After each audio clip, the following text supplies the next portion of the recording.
नमस्कार. कधी तुम्ही रश्श्याची टमॅटोची भाजी खाल्ली आहे का? ही भाजी तुम्ही कशाही बरोबर खाऊ शकता. पोळी, भाकरी, भात, ब्रेड. अतिशय चविष्ट लागते ही भाजी आणि फार कमी वेळात होणारी ही भाजी आहे. त्याच्यासाठी एक कढई घ्या. कढईमध्ये तेल गरम करायला ठेवा. त्याच्यामध्ये गरम तेल झाल्यावर जिरं, मोहरी, कढीपत्ता टाका. एक मोठा कांदा घ्या. कांदा बारीक बारीक चौकोनी आकाराचे कापून ते या तेलामध्ये मिक्स करा.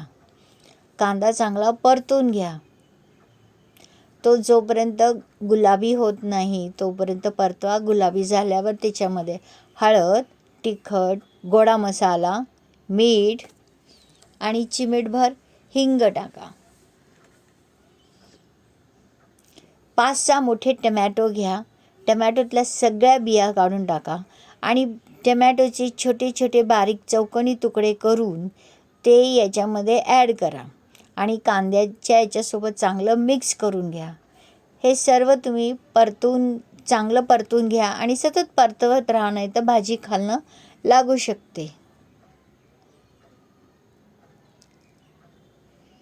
त्याच्यामध्ये ॲड करा थोडंसं पाणी आणि आल्याची पेस्ट टाका.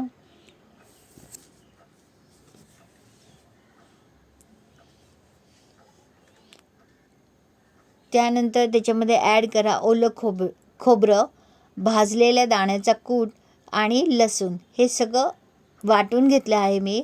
ते चांगलं सगळं मिक्स करून घ्या.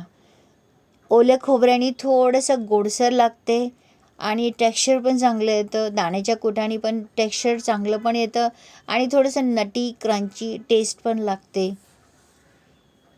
थोडं पाणी टाका आणि चांगलं सगळं उकळून घ्या. थोडीशी उकळी आल्यावर गुळाचा एक तुकडा त्याच्यामध्ये ॲड करा तुम्ही. त्याच्यानंतर त्याच्यामध्ये टाका मॅगी मॅजिक मसाला. याने भाजीला अजूनच वेगळी छान चव येते. सगळं परत एकदा सगळं छानपैकी मिक्स करून घ्या. त्याच्यामध्ये मग थोडीशी कसुरी मेथी ॲड करा तुम्ही आणि 2 ते 3 टीस्पून तीळ ॲड करा. तीळ अशी जेव्हा दातात येतात ना ते खूप छान लागतात, म्हणून तीळ थोडेसे आपण ॲड करायचे. तयार झाली आपली मस्त भाजी. ही भाजी गरमागरम तुम्ही सर्व करा. व्हिडिओ आवडला असेल लाईक, शेअर आणि सबस्क्राईब करा. धन्यवाद.